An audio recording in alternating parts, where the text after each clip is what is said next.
Mantap cek Tuan Abdul Qadir sahaja lemah nu cicing di dunia hajur rindu karena dunia eta mah 100% di akhirat tak bakal cilaka ya Allah. Sekali deui kan kucelis ya.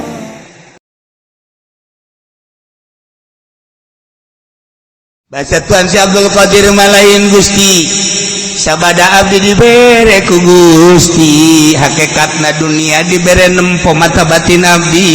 Ya Allah ya Rabbi horenganan sakumaha anu dicaritakeun ku Gusti sakumaha anu dicaritakeun ku Rasul Gusti percis abdi ningali dunia kos nini bengki Tuhan sehat mah Tuhan saya mah kos dibere nya neuleuh dunia teh kos nini jore biasa teu hayang sabasakali. Mantap cek Tuan Abdul Qadir sahaja lemah nu cicing di dunia hajur rindu karena dunia eta mah 100% di akhirat tak bakal cilaka ya Allah. Sekali deui kan kucelis ya. Lamun aya jelema cicing di dunia hajut kejar-kejaran dunia ngejar dunia rindu terhadap dunia eta mah 100% bakal cilaka di akhiratna. Kadangnya kucelis ya. Atuh kadangnya ja aing ngomong. Eta bahasa Tuhan Abdul Qadir. Geus urang cicing di dunia tapi ulah cinta karena dunia cinta kana akhirat pindahkeun ka cinta urang padahal mah cicing di dunia tapi cintana cinta ka akhirat. Masya Allah kari lamun urang ku ari cicing di dunia cinta kana dunia di akhirat bakal cilaka. Cirina jelema nu cicing di dunia haju cinta kana dunia kumaha cirina isuk-isuk geus nyekelan kan kulator isuk-isuk geus HP tas salat lain istighfar HP mawa susur mah teu prihatin lamun tinggalin susur tapi tinggalin HP mah mau sedih. Aya kabeh kan aya kabeh urang deuk salat susur teu kabawa biasa bae cuek bae tapi ketika seuyeun naon gara-garana HP teu kabawa oh walah wahuluh masyaallah aing mah lamun HP teu kabawa asa pareumeuh obor hirup parah. Eta ciri jelema merindukan dunia. Ya Karim, ya Karim, ya Allah, ya Allah, ya Allah, ya Allah. Nah, datang ka mana coba diri urang. Mencintai jeung merindui dunia sehingga nu cek Tuan Abdul Qadir jelema cicing di dunia, mengejar dunia jeung cinta dunia, jaga di akhirat bakal cilaka. Leuwih bahaya deui mah leuwih jero deui mah ucapan Imam Ghazali jelema anu di dunia hirup di dunia masih kena mencintai dunia geus mah siap jasa kudu ka neraka. Hiji ketika jelema hirup di dunia ku ari mencintai akhirat lantaran aya sorga eta ge antara neraka jeung sorga. Imam Ghazali mah parah jasa ieu mah marah jasa. Anu salamet kumaha tuh? Anu salamet mah jelema hirup di dunia ulah resep kana dunia ulah resep ka akhirat sorga aya bidadarina jeung kanikmatan ulah pake ka resep tambah sapira makhluk hiji bae dipake ka resep teh dunyana Allah karang beres. Dicaritakeun unggal minggu ge tetep bae nu jadi hayalan teh dunia kene karak ge beres gaji ulah cinta dunia aju minta doana cenah kiai kula supaya bisnis kula selesai tangkorak sia berenang. Karak ge beres dari takdir ulah cinta dunia gajuk kiai deh kumaha tuh ngadoakeun bae nya ge kadang-kadang perpuluhna kiai goblok masih dia yang perpuluh kene bae. Waya ngadoakeun bae jalain duniana nu jore mah wala tansa nasibaka minad dunya. Cinta terhadap dunia. Nah, urang sebagai khalifah ini ja'ilun fil ardi khalifah. Dijadikeun khalifah teh titah ngurusan dunia tuh pertanian urusan, tuh gunung urusan, tuh perekonomian urusan, tah negara urusan. Tapi ulah mencintai urusan henteu pernah Kangjeng Nabi kadatangan jelema nu tani titah eureun tanina malah survei Kangjeng Nabi ka petani-petani sing bener tanina penting awas ulah cinta terhadap dunia Allah Kangjeng Nabi ke pasar, Kangjeng Nabi nyaritakeun sing hade dagangna, lain eureun dagangna sok pajukeun, jang ngabang, sok jang syiar moal bisa perang tanpa aya perekonomian. Sok teu nu dieureunkeun ku Kangjeng Nabi sugan dagang kita eureun ibadah bae ka Gusti Allah jan teu. Teu nu dieureunkeun ku Kangjeng Nabi sugan petani kita eureun jan teu. Teu nu dieureunkeun ku Kangjeng Nabi tina nagara terus. Tetapi kade ulah mencintai dunia, urus dunia. Ketika perang modalan tah perang, ketika ngabangun syiar modalan tah eta teh titah kos kitu tah. Lain berarti haji urang cul eagle lepas dog salah tentu tah ngomongnya. Sebetulnya raho tah eta kos sekarang itu. Jadi urang urusan khalifah urang tok urusan urang dagang Sanggeus dagang untung masyaallah ya duit ya. Alhamdulillahirabbil alamin sanukeun ngabangun masjidnya. Oh itu tuh awas ya salila di aing aya keramik bagian aing, kenteng bagian aing, semen bagian aing, pasir bagian aing. Tah anu ngabiayaan tukang bas geus bagian aing. Ai kami mana? Geus ulah sia mah milu bae jeung aing ke. Di aing loba keneh duit. Tah eta kos kitu kan mantep ngadengena ngeunah hengge ngadengena. Buktina jauh.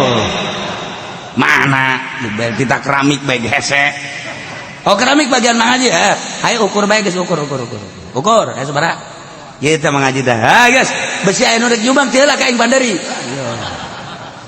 Geus aya cenah ieu aya setengahna mengaji jakabehna ieu kan aya 1000 meter. Ieu geus aya kabeli 600 400 meter deui. Manya nu 600 kabeli 400 teu kabeli. Barodo sia mah. Neraka jahanam. Ya Allah ya Rabb. Dunia sing ada. Jadi dunia mah hina, dunia mah izin, dunia mah sekejap. Nu sarugi, nu kamari tuh lu nyana kuari geus paeh tinggalkeun. Kamari tuh pamajikan itu tuh gelis jasa, kuari ka mana Mang Haji paeh tinggalkeun. Itu mobil saya itu, mobil Mang Haji anu, kuari ka mana paeh tinggalkeun. Hari itu pet anu sabae lo mau jenderal wari bae jenderal gajah modar sarua. Itu periwit sa polisi periwit ngagantung jalan mana atuh kan di periwitan jero kuburan tratrit kami ditinggalkeun dunia tah sok radapan gerak urang jaheunya dunia nu urang aya keneh ge duit nu kamari poe ieu eueuh nu ieu aya ge isuk bakal eueuh motor kitu keneh geus sabaraha kali gontor geus sabaraha kali ganti ternyata horeng kos kitu dunia mah ngitulah mobil yang motor ya tanah dan lain sebagainya kadang jadi nu urang jadi nu batur kadang jadi nu batur jadi nu urang ieu dunia tinggalkeun paeh ditinggalkeun sekejap jabatan nu kamari jadi presiden kuari geus eueuh kamari jadi menteri kuari geus teu kamari jadi gubernur kuari geus teu jadi bupati geus teu.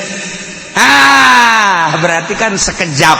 Tapi ayat Allah mah ayat Allah terus bae sebab ieu mah qadim nu bakal ngadatangkeun hamba-hambana ka surga Allah.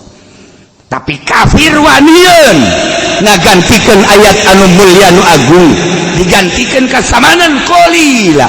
Na'udzubillah min zalik ieu sia urang. Sing hade urang istarau bi ayatillahi samanan qalila.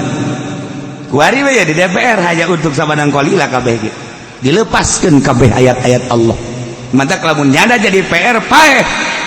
Masyaallah naudzubillah min zalik wallahu a'lam. Sebab naon itu make ayat. Make kepentingan demi samanan qalila eta bae geus dirumus bahaya jasa. Gali geura di DPR paeh gali saminggu buka geura mun teu bilatungan teu kecil bilatungan kajen hukuman nyaman teu make ayatillah istarau bi ayatillah samanan hanya demi samanan qalila jan atuh lain DPR bae sia sarua bae nu ngridit eta teu make ayatillah ayat Allah ngaharamkeun riba teh nu kos kitu. Tapi demi samanan qalilah yang boga mobil tah yang boga mobil teh samanan qalilah kajen lah ngeridit ge demi samanan qalilah paeh bah di sate sia kajen buku sate embes leungit sate sia masyaallah dari Istarau bi ayatillahi samanan qalila fasaddu an sabilih. Ngagantikeun ayat-ayat Allah yakni Al-Qur'anul Karim anu agung anu mulya nu maha baqo digantikeun samanan qalila kana dunia anu sekejap. Sekejap lagi sekejap deui ya netara ku ninggalkeun maranehanana kana ayat demi untuk memuaskan syahwat jeung hawa wanin kafir mah fasadu an sabilih ngahalangan na agama Allah. Geus kafir Nasrani Yahudi ieu urang nu nyekelan agama urang nyekelan ayat-ayat suci Al-Qur'anul Karim pedah urang jadi pamarentah wanian fasaduan sabilih ngahalangan tina agama Allah atuh geus cilaka mantap urang lamun jadi muih hese eta ketika aya usulan-usulan ti kafir kumaha coba menjadi pamarentah ye cerita mah eta mah kan birokrasi aya teh mah henteu atuh pan banyak kapan kudu akur ai iman teh atas diku bil lisan binutki bil lisan wa tasdik bil jinan ngaranna iman anu sampurna ucapan jeung hate jeung pagawean akur cek urang Karawang mah ceplak jeung tapak akur iya justru bapan ceplak doang tapak mah henteu tah kan kos kitu ya besi bae anu ngomong ke kitu teh makan sekala kadar birokrasi cek yang hate me inkar tanda tangan baik ieu teh tanda tangan teh pagawean ngaranna ngaridoan mata kurang kudu sasalaman kita sofahu baina rijalikum sok sasalaman namun memang ieu waktuna bagus namun memang kudu sasalaman kurang duaan sasalaman eta teh ditanya ya Rasulullah aya sasalaman naon sasalaman teh ngabuktikeun hate urang eueuh nanaon jeung manehanana dibuktikeun secara simbolis ku sasalaman tek masyaallah komo urang Arab blak blak blak ya Allah tambah deh orang Arab anu selon mah jeung tarang blak muncul bae lagi ya leuwih teuing tambah eta secara simbolis dah jadi hate geus dihampura itu naon jeung urang sasalaman blak nah ieu secara simbolisna urang lamun jual beli atuh geus tamang duit tah tah simbolisna naon make tarima meuli nyaman jadi itu tarima ngajual ijab qabul ngaranna eta adalah simbolis tina tarodin teh silih ridwan kula boga duit tah duit teh jang meuli mamang boga barang tah barangna tarodin ngaranna silih ridwan secara simbolis dah tarima meuli nyaman itu tarima meuli nyaman nah geus beres tah kos kitu tah eta gak ada jual beli syariat mantep jasa kuari mah pan urang meuli nyokotan bawa ka kasa ka ditu ngantri ka ditu nyana make kaca dek tarima meuli jeung saha hese i ala Yahudi tak urang teh kuari mah pasoduan sabili Yahudi teh ngahalangan tina jalan Allah lamun secara langsung moal bisa langsung kunyana dipantau ieun sabar subur hijieun minimarket hijieun supermarket dan lain sebagainya sekian tingkat belanja di handap bayar di luhur eueuh transaksi tarima jual tarima ieu ge termasuk pasoduan sabili istaru bi ayatillahi sabanan qalila pasoduan sabili carana pasoduan sabili urang di berbagai-bagai geus puguh diperpolitikan kunyana dihalangan tina jalan Allah DPR tinggal DPR talar Quran tinggal tapal Quran sabaraha DPR urang nu talar Quran tapi lain talarna merealisasikan anak ayat henteu ternyata eleh urang atuh berarti ku demokrasi demokrasi buatan Quran apa lain berarti pasoduan sabili Quran teh supaya nerapkeun undang-undang Al-Qur'anul Karim ternyata make demokrasi henteu katerapkeun berarti demokrasi teh termasuk pasoduan sabili anu terus menikmati demokrasi atuh neraka ayo sia ye ulah kitu cenah nyurana surahkeun ku sia aing ngadanyakeun salah awas ya kowe dipentug sia kowe sarahkeun sia ayo surahkeun ku sia geus lain make peureup deui golok bae sia aing calangap sia di barang sana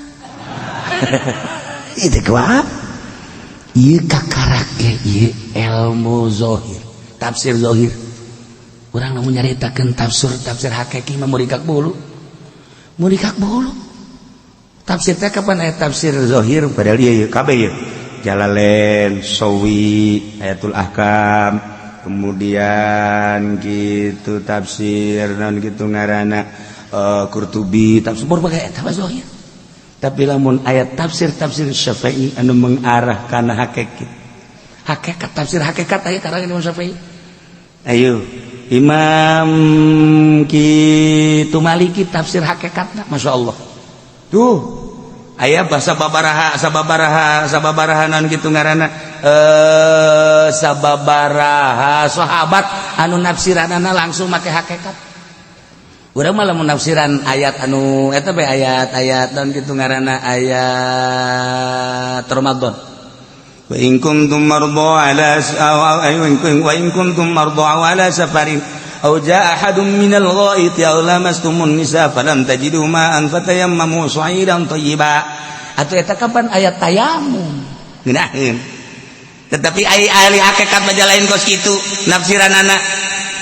Fa in kuntum marḍaa lamun aranjeun garing hate pinuku syahawat aw ala safarin atawa perjalanan menuju Allah tapi di jero hatena pinuku hawa nafsu. Tuh aw jaa ahadum minal ghaid ai ghaid mah kapan eta teh kitu WC ngising urusanna dunia atawa jero hatena pinuku urusan dunia.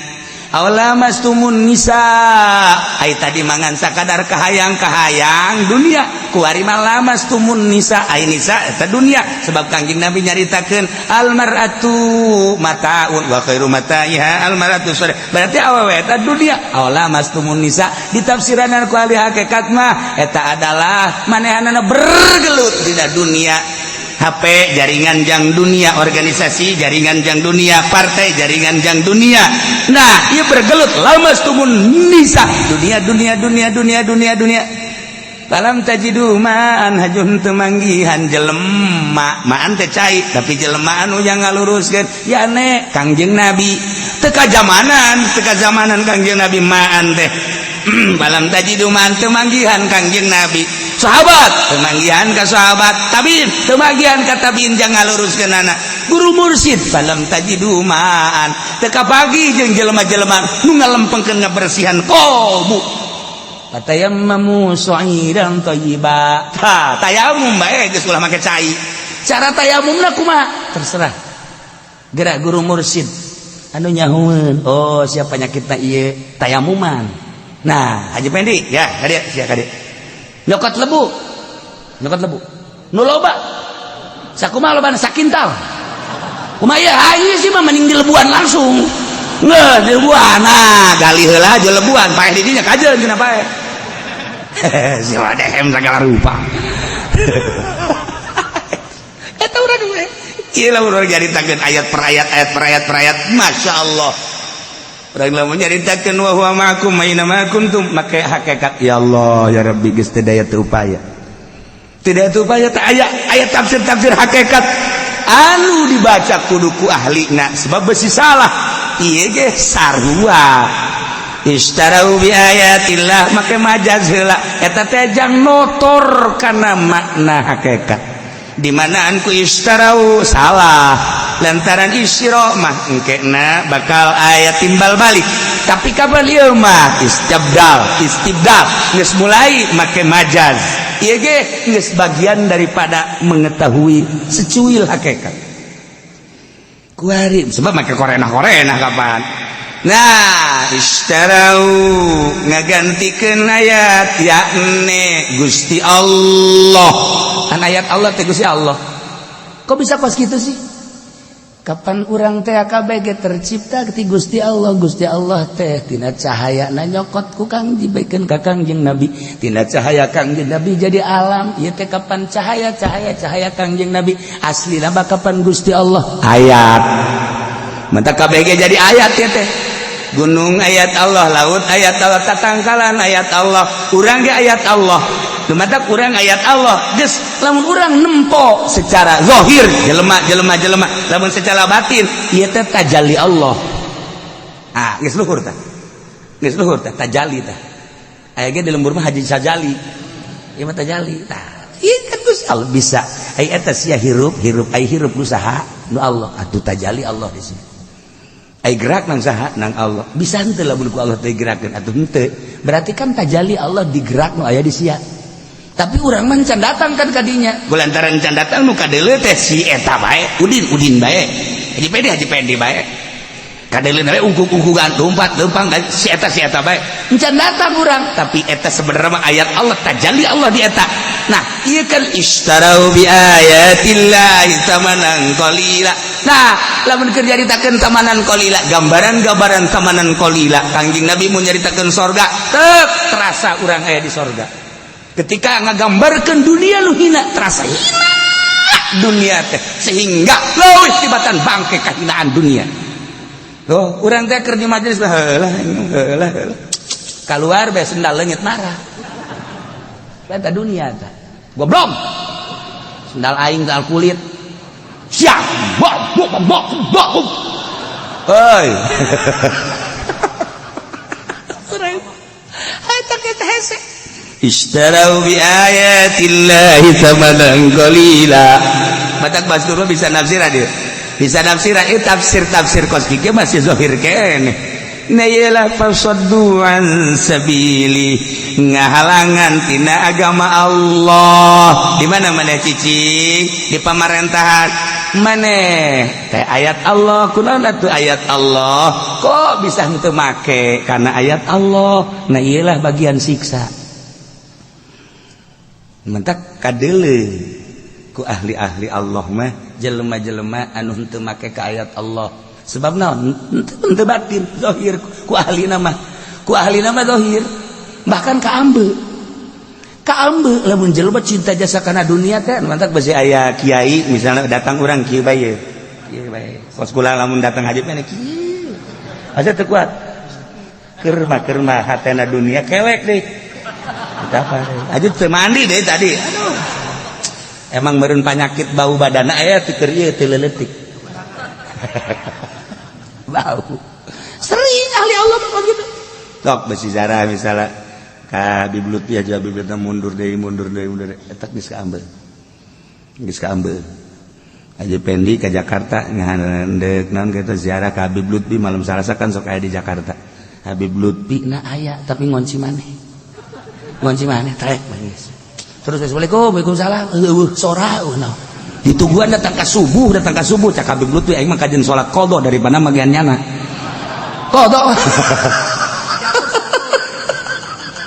eta kunaon eta ka ambet dijauhkeun saha nu datang ka ambet di ieu lah sangka masyaallah lain saeutik wali-wali Allah anu bisa ngambe dek datang hiji jelema almarhum abah bae aya hiji jelema susah jasa kunaon teh abah nungguan bae di lawang teh begitu datang wes berarti sakulah nya keur nungguan ieu bener bae padahal mah jelema susah teh geus lila karek ngobrol bah kok eta disabut hatena bersih cenah jelema biasa aya deui kadatangan kiai bebeja heula lama nah kiai anu dek datang oh ya teu naon barang mau datang ka dieu hees bae abah eta kitu ge abah beda udangkeun bah aya tamu kiai anu diuk bae oh balik deui ka dieu ku ibu teh kan titah diudangkeun abah sia udangkeun tuh aya tamu diudangkeun bah tamu teh titah diuk bae balik deui ka dieu kesel urang ngaudangkeun anak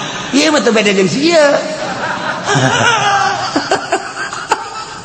gula ada kaambe lain sosok kiaina tapi batinna terlalu cinta dunia hangru kan kang bau ente jadi ibu kula mendek nanya we ka kiai kuari bawa tuh lain bau bae ti awal ge bentek jasa ieu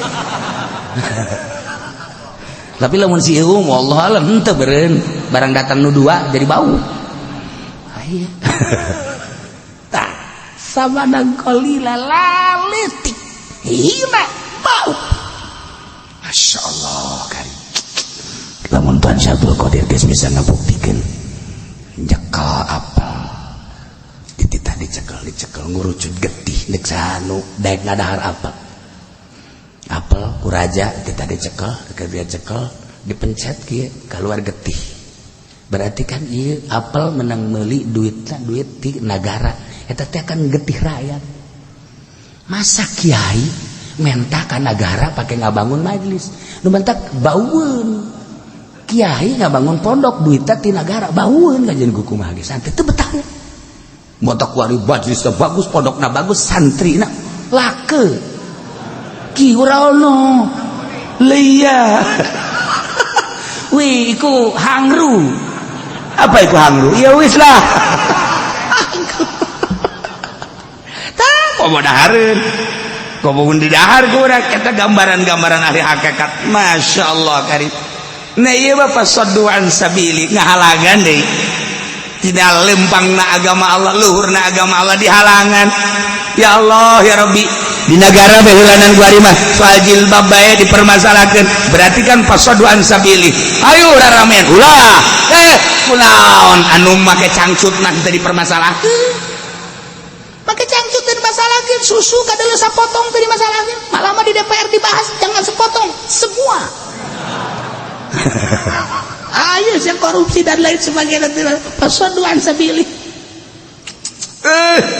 dalam rangka pasaduan sabili urang kan eta kakara ngabahas ala kadar nah kuari secara politisnya pasaduan sabili kumaha ekonomi secara ekonomi pasaduan sabili kumaha urang mah nu jelas-jelasan teh larangan-larangan zahir tapi kan di negara mah lain make aturan-aturan pasaduan sabili urang di jerona aya cilaka kajirnya nama keur ngurusan negara tapi ai kiai-kiai teh mah atuh cukup bae ku ngadoakeun nu penting tentrem nu penting aman jauh presiden mah bahaya menteri atuh cilaka nu ngurusan atuh teu kumaha ngan urang ulah terlibat urang mah ngadoakeun balalanderna bae beres geus ka ulah sok hajupu nya nguyup nya nguah hai cilaka tah mah kiai geus kitu batu ya Allah ya Rabbi manta kaya gitu ya gua ndek ieu non kadang-kadang ndek pangbenerkeun masalah naon roid aya henteu teu kudu ka dieu ka kiai anu bae sarua bae teu hayang iya tuh kiai anu geus pinter embung si siapa sarua bae lamun ngabagi di dieu jangan begitu henteu emang kunaon gitu embung jakana teh mana atuh geus lah teu bisa ngomong kumaha iya teu coba ngomong henteu lah teu ente omong ente lah tuh ya hese tages kos itu teh hese taha debatak loba jasa kiai anu ai di hareup mah bangun bagus jadi tukangan mah horenganan nyamual ya duit pamarentah teh konon kara segala nyin proposal dan ai di hareup bagus di hareupeun manual masyarakat di hareupeun lu mah engke gerage haseupna bakal kaambah haseupna eta dibere kitu naon kitu mambuz embung jelema teh dibere embung sok kuari kiai pinter hajunyana pernah jadi mui sok geura kaambeuna beda ku masyarakat embungin masyarakat ngondang ge embungin heran atau tadi di partai Golkar deui henteu aya nu nitahan ngan ngambe batin teh ngambung lah lain kiai teh mah naon emang eta ore koros tuh kebal-kebal tukang ceramah ge sarua kebal-kebal ge bener ge mah beneran ya ih bener kasar tukang ceramah ge sarua bae sarua sebab di benak hatina dunia sok geura teu kudu dibejaan ku kula teu kudu disebutan kiai anu tukang ceramah kakolotakeun tetep bae ceramah deuleukeun kaambean ku masyarakat moal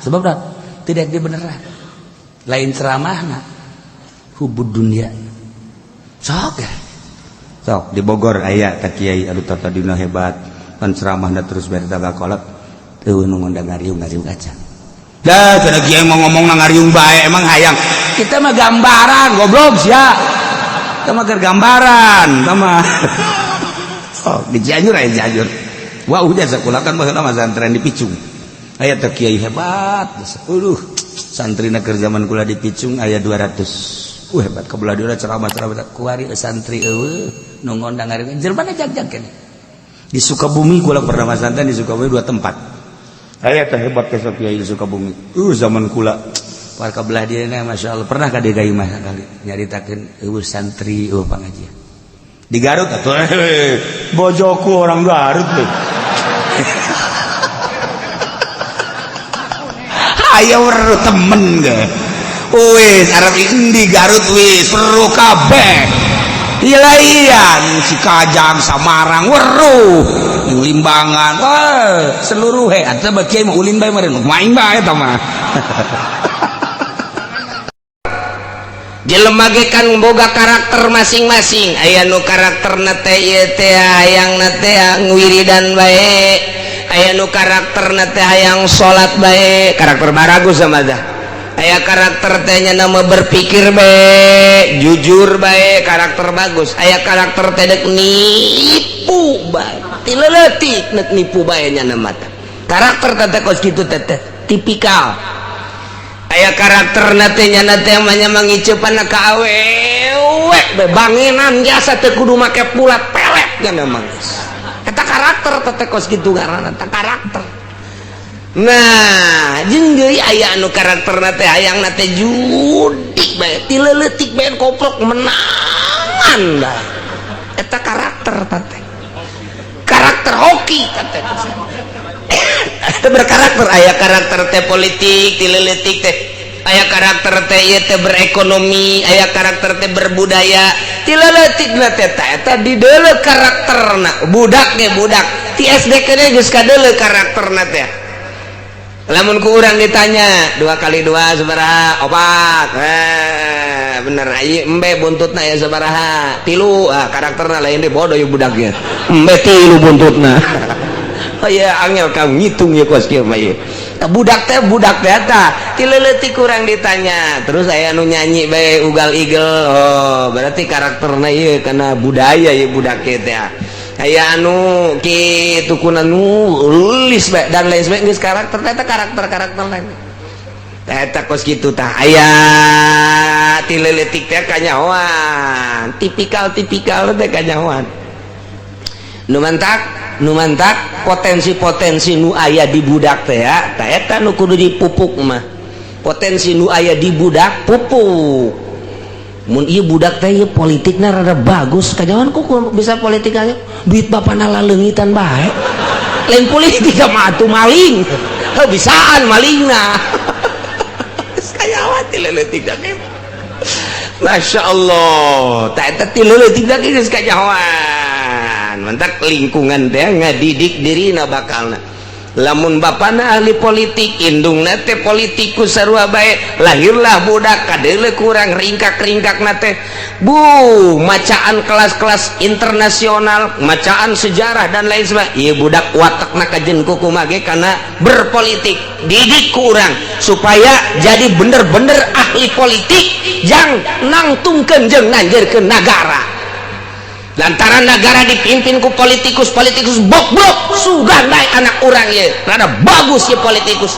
jadi politikna teh tenden di lingkungan anu berpolitik sakolakeun mengarah kadinya jang naon ya pengganti Bung Karno kitu atuh nah tileutikna ieu budak teh macaan Al-Qur'an we hadis we tanyana teh bangsa rurukunan bae gitu dan syarat oh ieu berarti budak ka agama ieu ke agama ceng tanya iya mun geus sakola deuk ka mana ieu mondok ulah mah lah sakola we henteu ulah mah deuk mondok bae emang konan gitu loba berkat teu beres ya bae di mondokna yang berkat doang ieu budak ge teu beres ieu mah kos kieu bae eta lempengkeun ku urang lempengkeun sia cai di mondok mah teu ulah resep kacau Ambonna kudu kumaha tuh lempengkeun didik di pondok pesantren sok jadi ulah naon kitu ngaranna ngahalangan arus tentang arus ulah lantaran eta teh ku Gusti Allah geus dibere karakter tah eta manusia teh kos kitu karakterna anak urang mun ditanya teh si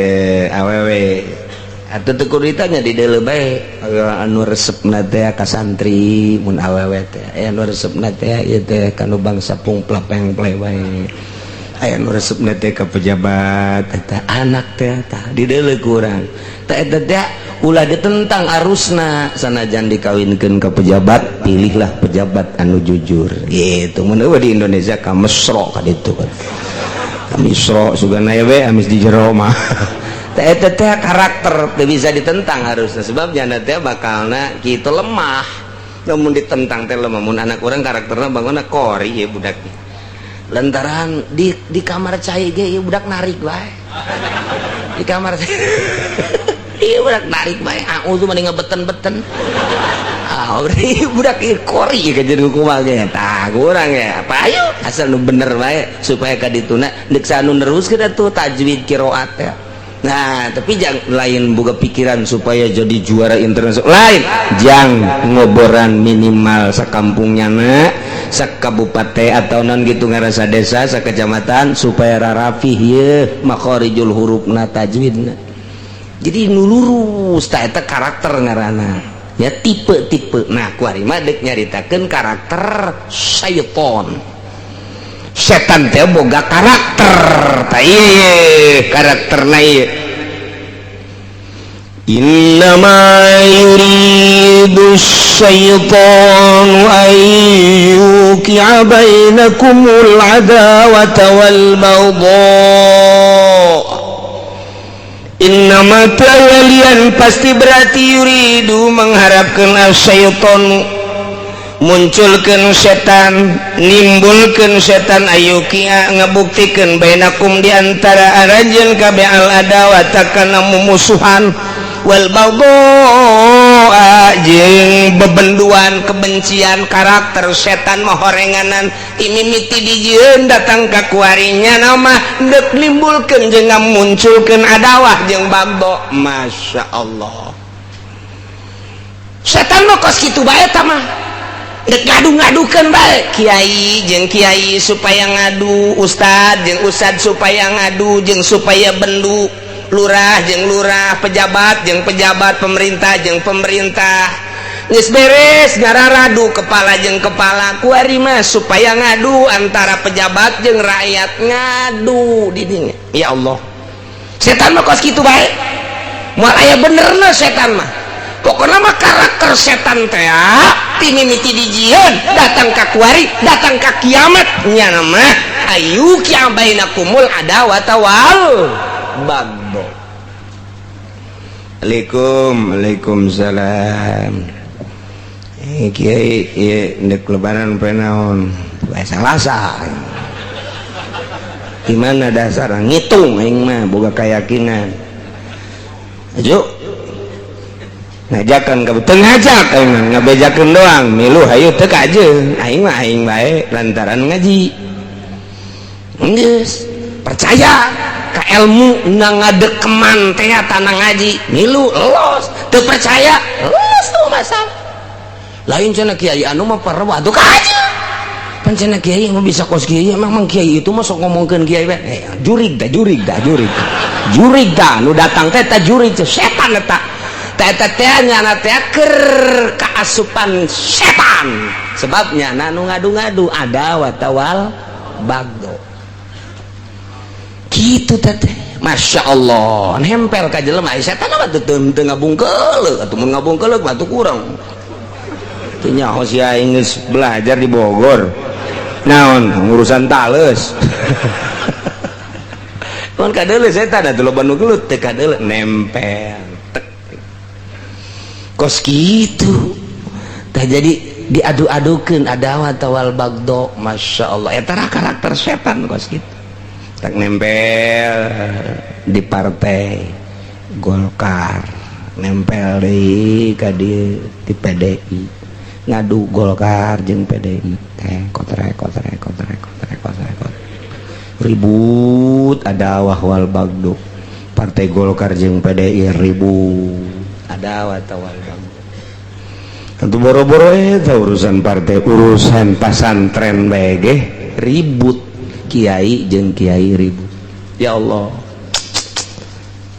mandeke macam-macam ke lebaran kamari mah kiai bae lebaran Salasa geus kula ge deuk nuturkeun kiai mangga aya jelema nu teu wau tapi ngaji ka dieu kiai lebaran bae Salasa geus urang Salasa pokona urang ngajina ge di kiai kukumaha ge kiai pokona mah nuturkeun geus saja nama Salasa bae geus pokona mah urang lembur dek Salasa dek rebab pokoknya mah Salasa bae geus nuturkeun kiai beres aya nu kieu ai kiai Cilongok padaon sa lebaran Salasa urang merebok pan kunaon gitu pokona rebok lamun kiai si Cilongok rebok Salasa urang mah Itu we pokona mah. Pokona aing malakur bae jeung Kiai Cilongok geus pokona mah. Mun nyana Rebo aing Salasa, mun nyana Salasa aing Rebo. Jurig da kos gitu. Sanajan udeng-udengna gede jurig da dan kos gitu. Beneran aing mah lain lalaga. Jasa Salasa jeung Rebo mah pada boga patokan. Ulah silih salahkeun ulah. Sebab mah boga keyakinan jeung boga ilmu masing-masing. Tah nu kos kitu nu salah mata. Ai Kiai Cilongok poe naon? Poe Salasa. Rebo aing mah. Bedakeun ka masyarakat Rebo. Lamun Kiai Cilongok Rebo Salasa. Urget jasa cenah aing mah ka Kiai Cilongok. Eta kajenteng udeng-udengna gede jurig dan engke mah mun kapangi jeung Kiai kos gitu. Kiai jurig. Ji Rebo jeung Salasa mah boga-boga patokan ulah silih omongkeun kula ngomongkeun henteu ji atuh kula mah geus hisab ngaji baheulana sok beusi endeuh nyaritakeun nanyakeun hisab atuh datang kula ngocomang di tukang bae tampiling saku aing ji atuh sieun deuk Rebo atuh lulus ka ditu Rebo ru'yat nu bener ru'yatna apa kudu kos kitu teh ru'yat nu aslina dina fikih tinggal di araraji bae tinggal di araraji apakah isbatnya kudu kos kitu teh aji atuh kitabna isbatnya kudu kos kitu bejakeun ka pamarentah kitu apa lain lamun aya anu ru'yat teh lah di luar kalangannya nah kemudian henteu ditarima apakah kudu kumaha teh tanyakeun coba ka kiai ru'yat teh kudu kitu apa henteu pemerintah teh mun aya nu ru'yat misalna aya nu neuleuh di dieu bebeda ka pemerintah teu ditarima neuleuh jasa aing mah limaan neuleuhna ge haji teu ditarima henteu kumaha apakah kudu terus bae sidang sakumaha DPR kudu kitu apa henteu tinggal dibaca bae tah bae da ulama jelema dhaif ilmuna tinggal coba disurahkeun dina kitab fikihna kudu kitu apa henteu coba ayo lamun emang kudu kitu nyieun deui kitabna deket ceuli aing mun kudu kos kitu lain kudu kitu ja lain kudu kos kitu dipancen Kiai marah amat emang aing mah sakabeung waktu marah puguh boro-boro ka sia aing mah ka anak aing dijingir-jingir bae ka anak mah teh eta kos kitu tah caritana geus teu nu salah nu bener aing doang nu bener mah ah cenah mah ego sekali-sekali lah ego lah ayo lamun urang nyaritakeun omongan baheula ye nyaritakeun aki-aki baheula guru urang nu baheula ye ahli hisab teh ngomong kieu ye kolot urang guru urang coba ge tanyakeun ka kolot-kolot urang anu umurna geus 80 tahun ka ditu ari tanggal mah budak tanggal 1 kadeuleuna ku lauk tanggal 2 kadeuleuna ku manuk mata sia momoal kadeuleu tanggal 3 kadeuleuna ku mangkeluk ku beungeut sia ka mangkeluk ngaranna ari ieu mah tanggal 2 geus sagede kumaha eta nah madak nu poe Rebo teh di deuleu Bang mana bulan mana sudah makan kumaha sih tah madak geus bae berbagai keyakinan ulah silih omongkeun urang ulah kitu kapropakasi ku tangkorak setan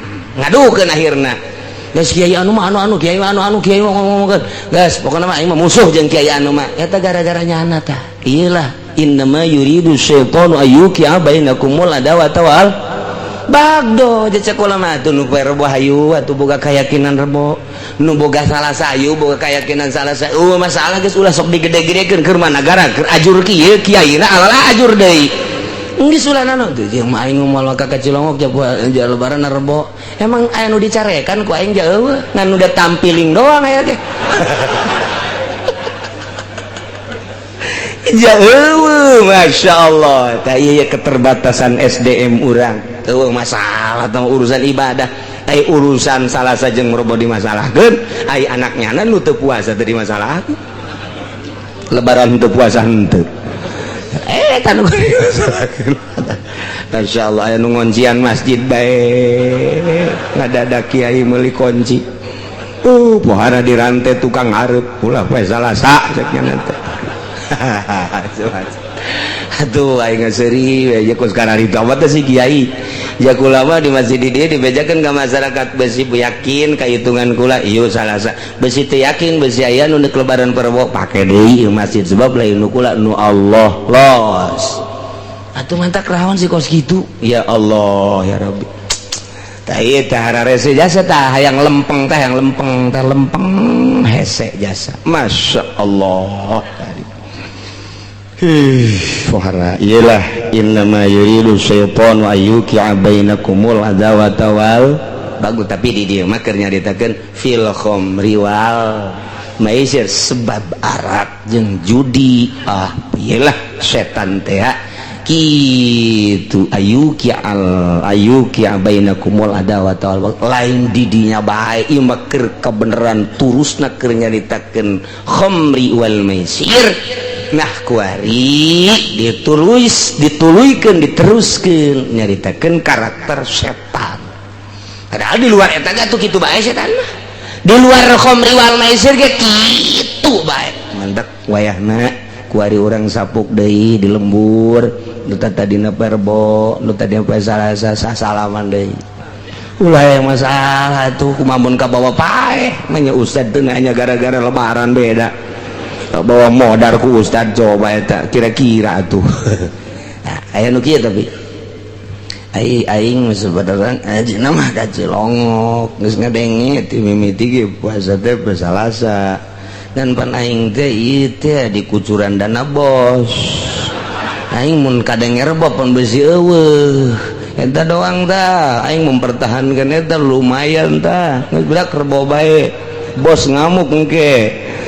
Teu beres teh kiai tolol dah bos itu nu kieu bae ye pon urang mah mui deuleu mui kakasia mui di kecamatan ge menghormati kakasia henteu pan aya kula mah percayana ka Cilongok salah atuh Cilongok bae kakasia tah hormati tah pan mui nyana mui engke nyana diturunkeun geus tuturkeun kakasia bae geus cek mana kitu atuh geus lah jadi berarti ibadahna nuturkeun mui modar tas ya kayak di akhiratna ibadah mau lakos kitu ibadah mah keyakinan komo lamun kieu ye hiji jelema kula mah ngan sakadar ngabahas doang hiji jelema belajar zikir di kiai anu haju kiai anu poe Salasa nyana poe Rebo moal menang paet putus di daerah botorekat bokos gitu putus bae geus moal jadi boro-boro jadi wali jadi solihin ge mus moal jasa sebab naon nyana ditungtun yakin pan torekat mah lain nungtun ilmu pikih nungtun ilmu yakin urang kieu bae ge ngaji nuturkeun ahli torekat bakal boga yakin tapi ketika teu akur moal boga yakin pingplan menteng ke masyarakat lagi lah ulang-ulang ngaji kanyana lah kuna kanyana mah lebaran Rebo Pak eta sekarang itu di lembur teh tah jeung ngaji lagi atuh ada irek henteu ke masyarakat teh sebab teu boga yakin mun aya hiji jelema guru zikir guruna Rebo misalnya ieu mah keur jadi Rebo nyana Salasa moal boga faed putus di torekat mah pan torekat mah lain nungtun ilmu fikih lain nungtun ilmu fikih lain nungtun ilmu alat lain ilmu ma'ani nungtun ilmu yakin kudu akur bae jeung guru teh tanyakeun guru urang poe naon guru urang geus yakin sebab nyana mah atuh geus nu ngitung-ngitungna leuwih sieunnan guru tibatan halayak rame ka Gusti Allah sebabnya nama anu selalu jeung Gusti Allah ieu mah keur carita ahli tarekat teh lain ieu mah keur carita ahli tarekat leuwih sieunneun nyana ka Gusti Allah sebabnya nama perhitunganna dibulak dibalik aya muridna nu teu akur masalah ngan putus di perjalanan moal boga faed boro-boro jadi wali jadi solihin ge henteu kecuali gantinya nana Muhammad Solihin masalah tamat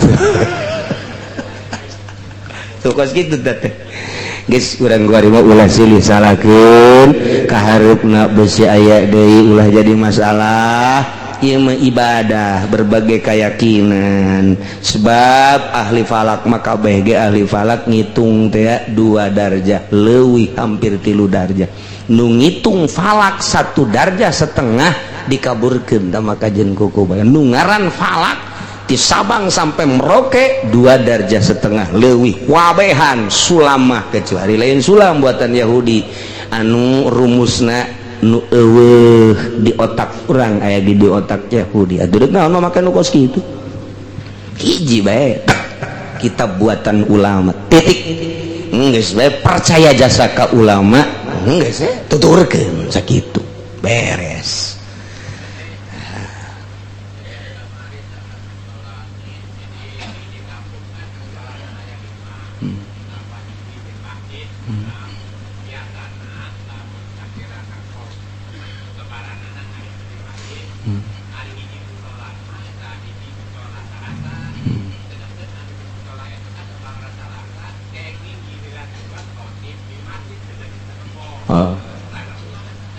Atuh jadi khotib dog teu naon salat kartin teu khotib bakal syukur mituturan khotib bah tukang khutbah ulah salat geus batur salat perbonya diuk we ngarokok beres aingan enggak. Assalamualaikum warahmatullahi wabarakatuh hampura sebenarnya mah kula mah teu seueur salat teh nya geus jadi khotib doang ye nya oh masalah nyimaman utulah jauh di kitab lagi lebaran 2 kali pangnangankeun coba atuh lebaran 2 kali wa yuzanu sholatul id maroten jauh sekali lebaran bacakan sekali geus ulah sok bingung-bingung nu ditita sekali bae kula sok hajunyeun hancengan deui kula mah poe Salasa puasa kula mah lebaranna poe Salasa salatna poe Salasa geus lamun kula deui tita imat neangan deui nu rebok mah kitu bae si tegas ieu mah eta si hayang nanon geus ka ambeul ku cili aing lah pokona jadi teu konsisten anu rebo bae geus ulah ngomongkeun jore ulah naon komat-komat keur puasa keneh geus salah kula mah perbo ditita jadi imam teu bisa kula mah rebo geus titik bae kula mah neuk bukana jeung lebaranna perbo titik beusi imam mah salasa neangan nu poe Salasa nyanana ngeunaheun urangna ngeunaheun jadi boga keyakinan geus ngeunaheun eta nu pingplan tah bangsa kiai bayaran teh bangsa kiai 08 tah mah atuh angkutan kota pasar Kemis teu boga keyakinan jadi mingplankeun atuh lamun boga keyakinan mah kula mah lebaranna poe Salasa geus deuk khutbahna poe Salasa salatna poe Salasa geus simabang perbo di masjid di ditu teh nu perbo ulah aya naon nya kula-kula nyana-nyana beres kan nyana neangan ieu mah kieu sih perbo enggak atuh kula engke ka ditu nya engke kula mah di dieu serbo Salasa engke kula ge ngawotapan we di ditu emang itu sebar di tanah geus kiai nu lain ibadah mah geus kadari itu jasa geus kanyahoan jasa ku aing sorban tinggal sorban lah pokona etalah setan innama yuridu syaitanu ayyuqi'a bainakumul adawata wal baghdha di mana ya fil khamri wal maisir nomor kahiji nomor kaduana wa yasuddakum an dzikrillahi wa anis shalah setan di samping nimbulkeun adawat wal bagdo terhadap halayak rame manusia berbagai lapisan masyarakat timimiti kelas kakap tepikeun ka kelas teri diadu-adukeun supaya timbul demonstrasi nah ieu deui setan nambahan wa yasuddakum an dzikrillah nutupan nahanan ngahalangan setan ka aranjeun kabeh teh an dzikrillahi wa anis sholati na zikir ka Allah jeung tina salat jelema nu mabok jelema nu judi dihalangan ku setan moal daekeun zikir ka Gusti Allah moal daekeun salat ka Gusti Allah mana coba pemabok jeung pejudi nu salat malah aya mana pemabok jeung pejudi anu zikir ka Allah moal aya setan. Jadi berarti atuh setan teh di dieu teh nimbulkeun dua masalah ka mapasidan. Hiji mapasidi dunyawiyah, nomor kedua mapasidi diniyah. Mapasidi dunyawiyah ieu adalah bagdo jeung adawa jeung bagdo. Datang ka Garlut jelema kiai jeung kiai teh beres silih omongkeun, ustad jeung ustad silih omongkeun, akhirna mah pengikut jeung pengikutna ribut. Nah iyalah urusan dunia, urusan agama. Nah ieu wa yasuddakum an dzikrillahi wa anis shalah, dihalangan ku setan tina zikir ka Gusti Allah jeung salat, teu daekeun bae pokona mah ahli mabok, ahli judi jeung sajabana zikir ka Allah, salat ka Gusti Allah lantaran setan. Jadi kerugianana dua, dunia jeung akhirat. Mabok ieu mah anu sok dicaritakeun teh ye, anu sok dicaritakeun ku para ulama, ku para kiai dina berbagai kitab. Baheula di Bani Israil aya hiji kiai ngaranna Kiai Barsiso, anu manehanana teh ibadah geus 220 tahun teu pernah kaluar-luar, boga santrina teh puluhan ribu, anu geus bisa hiber 60.000. Santrinya anu geus bisa kakalayangan di awang-awang 60.000 encan nu sejen mah anu kakarak ngaji amil jurumiyah mah beuh tah mah ambuala ya pabalatak. Ieu mah nu geus bisa awang-awang 60.000 datang ke malaikat, ke malaikat sabiwir hiji langit ka hiji datang ke langit ka 7 teh nyaritakeun keistimewaan Ki Barsiso unggal poe, amalna teh naik ka luhur diiring-iring ku malaikat. Datang ka iblis di handapeun tangkal caringin ngalamun.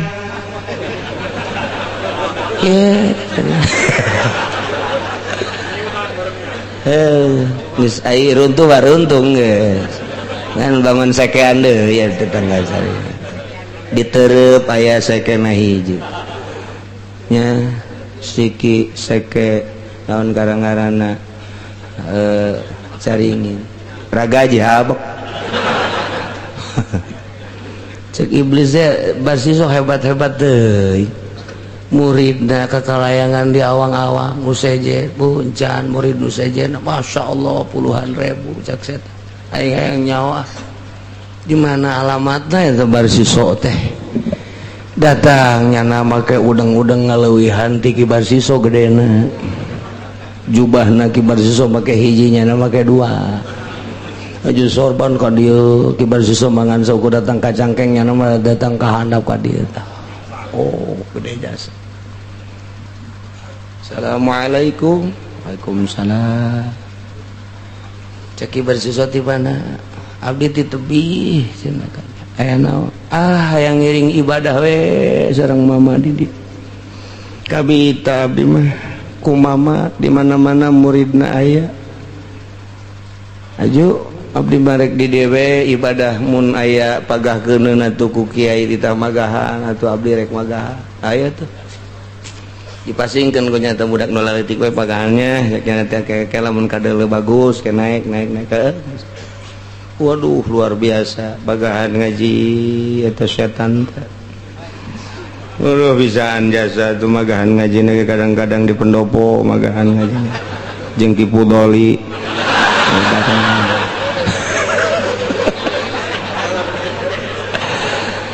kadang-kadang di balai desa magahan ngaji kecamatan ya anu bangsa leur we gitu magahan ngaji aya nu teu leur mah teu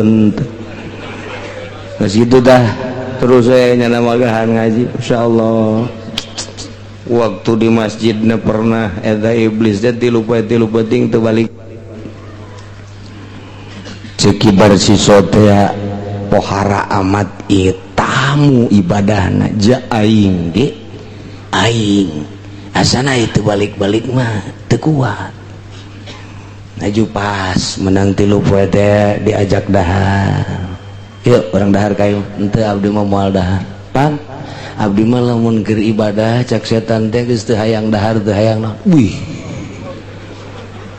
Cek Ki Barsiso pohara ieu mah. Wah, deting diajak besi erek sare disadiakeun di ditu di kamar aya di hareup atau ada di tukang. Abdi mah tos sababaraha bulan teu sare lantaran nikmat jasa ibadah. Cek ibar si soe. Wah, hati aing ge ieu aing kudu teu sare mah jeung teu dahar teu kuat. Kitanya nu bebeneran anak ieu kumaha ieu bisa jadi ki abdi mah kuari teh nikmat jasa ibadah teh ninggalkeun dahar jeung nginum jeung ninggalkeun sare. Cak ibar si soe. Kula ge ieu kula ieu waya dahar mah dahar waya sare mah sare malah waya ka pamajikan ge biasa ka pamajikan kok ieu mah kuat amat bogakan nikmatan kula ngeunaheun jasa ternyata teu dahar teu nginum teu sare teh ibadah teh ngeunah. Waduh cak ibar siso aing eleh ku jelema ieu puara ieu jadi deketan ke bisa ngeunah kieu mimitina kumaha emang mimitina kumaha mimitina mata tadina kula teh maksiat ka Gusti sanggeus maksiat aju tobat jadi asal inget ka maksiat istighfar asal inget ka maksiat datang ka ngeunaheun ku ari teh mantek cek kula teh jelema saha bae nu teu pernah maksiat tadina ibadah moal ngeunaheun tetep kudu maksiat heula memehna. Eta nasihat eta kos bener jasa kadengeuna ku ceuli urang teh kahartipan kuun. Kula ieu manggih nikmat jeung lazat teh baheulana teh ieu teh sok zina, baheula teh sok judi, sok mabok, ku ari tak tobat asal inget kadinya ngebiri gidig asal inget kadinya ngebiri gidig nu mantak teu hayang asal inget we kadinya tak tobat kula teu hayang dahar asal inget we kadinya teu hayang sare nu mantak kuari teu sare teu dahar teh inget we kadinya tak timbul we lazat milaheun seakan-akan Allah aya di hareupeun. Widih cak kibar siso ngelehkeun guru aing mah guru aing ge teu pernah kos kieu dongengna. Terus ngobrol deui kula atuh hayang coba atuh kumaha teh supaya nikmat. Teu masalah sakeun teh. Nu penting mah atuh asal mun daek atuh maksiat bae zina bae zina heula atuh kieu. Ih, sok kibar sesuatu zina mah kabae embung atuh. Ngabunuh bae budak bae tuh, budak letik bae bunuh. Jadi engke aya inget-ingetan. Ih, embung. Anu paling ringan mah mabok. Mabok makan teu ngarugikeun sasaha. Ngarugikeun batur henteu kan sorangan doang tak asal geus urang mabok engke ge karasa urang walah wahul tak engke urang cager urang teh jadi kaduhung tobat ti dinya pikiran ku kibar siso hayang ngeunaheun ibadah jadi kudu dosa heula nya bener oge atuh emang setan teh barang kibar siso asup teh ka imah atuh nya asup deui ka jero so motrek-motrek di jero hate ya teh lamun teu maksiat teh mana aya ibadah ngeunaheun tetep ya kudu maksiat heula teh tanya di jero hate terus we ngabisik-bisikin ya teh lamun teu sanggup zina jeung teu sanggup ngabunuh mah paling ringan ya mabok lah aju cek hatena teh ka mana meuli mah itu di dieu tah lurus jalan pengkolan di dinya kan aya warung cewek deui di teu dagangna ge di dinya tuh urang Subang bangun aya tadi menor teh di dinya tah eta bae di dinya kena bisikan setan kibar siso langsung we nya teh tas magrib teh nguluyur teh ka warung aya bener langsung nya meuli minuman bener awewe di dinya nu ngaladenana ge biasa minuman mah nu ngaladenna ge emang awewe wae ti baheula ge tengga kuari langsung ditenggak lek wah oi dunia milikku wah eta kibar siso yo mantap ya kulantarannya natu mabok tidak ada raja kecuali saya ini raja koang merencengkeun geus bae keur mabok atuh ngaranna ge aya eta pelayanan teh nah ini makanan gua kan raja ceknya udah buka rokmu nih kok raja, saya kan raja, ntar gua bayar berapa saja pokoknya. Pengen berapa kamu? Dibayar nanti, jubahku masih gede, jore amat tungtung ada budak. Mabok rak itu ke jubah-jubah. Buka androk, dibuka androk, nah dalemannya buka. Oh. Waktu dek kabur tuh bisa wewe dek di zina punya natek begitu beres di zina jol salaki mah goblok berdi jelema ngazinahan pamajikan aing teu beres ya mah ieu terus dicarekan ku salakina begitu dicarekan gelut mu babok jeung salakina aya peso dibunuh ku nyana bret salakina beres kan nya mabok nya zina nya ngabunuh cek kibar siswa iblis badidinya terus tenggak lagi cek setan lagi belum seberapa itu kan baru satu sloki tambah lagi lok setan ngerahkan masyarakat. Woi, ulah tenang di warung. Aya nu mabok, perzinahan terjadi, pembunuhan terjadi. Kok masyarakat cicing bae? Setan teh kos kitu provokator. Masya Allah, atuh kadarinya masyarakat pemuda-pemuda tuh ya bener ieu mah. Awewe nang aku bener di jalan, bener. Aya dibunuh salaki kula lantaran nyanana tadina gelut dibunuh aya peso kapiheulaan salaki kula. Waktu ditewak kibar situ blek diadili lantaran boga kitu kesalahan ngazinahan jeung ngabunuh dipancung kibar situ dipancung kieu bae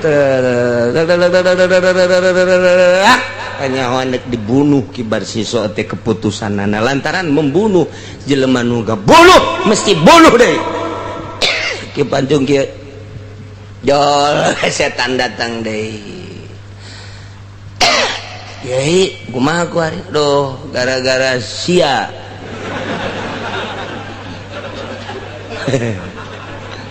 Aing bisa kos kieu ceukna keur ngeunah aing magahan ngaji ibadah.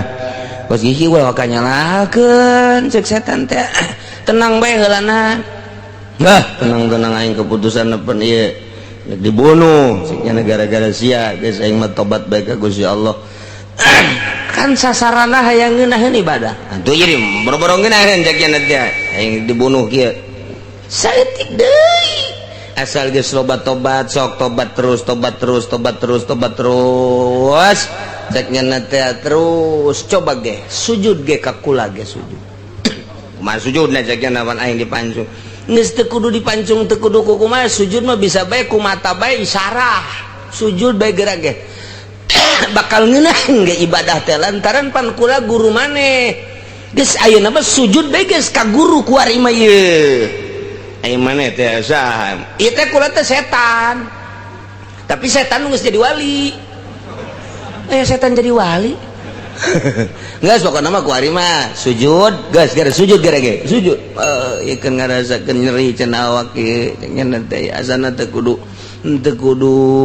ditembak teu kudu dibacok ke paeh ieu mah ieu sakarat cenah geus geura sujud bae ge ngeunaheun ge hayu geus geura sujud kicep bae jeung isarah nyana bahwa eta teh pangeran disujudan trek hos pae naudzubillah min mantap ulah sok agul ku ilmu ulah agung ku pangaruh ulah agung ku mulia contoh kibar siso Masya Allah. Nah iya naon ye iya tah innama yuridu syaitanu ayyuki'a bainakumul adawata wal baghdha'a fil khamri wal maisir wa yasuddakum an dzikrillahi wa 'anis shalah ngahalangan tina zikir ka Allah jeung tina salat.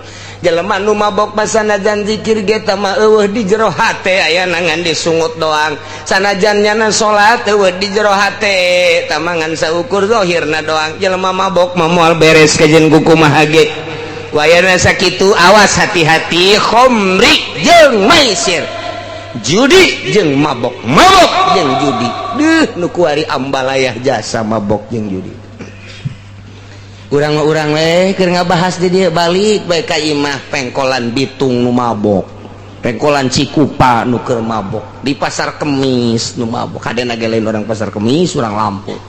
Orang pasar Kemis bangan nurutan doang. Aju ke belah dina jualan. Ya Allah ya Rabbi, nu judi terus baik, geus puguh remi, geus puguh gaple, geus puguh main bola sodok, biliar dan lain sebagainya. Naik deui ka luhur. Wah, judi-judi kelas kakap.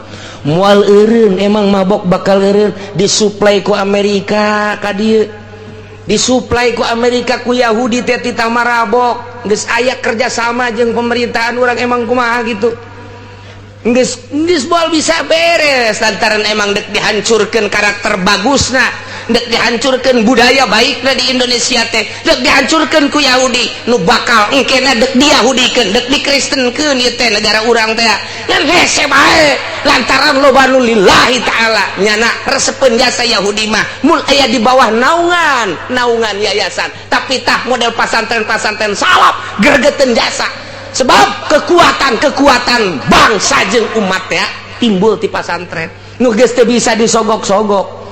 Anu lebaranna mun rebo bae, salasa bae, henteu nya rebo nya salasa. Eta kos kitu, Pak.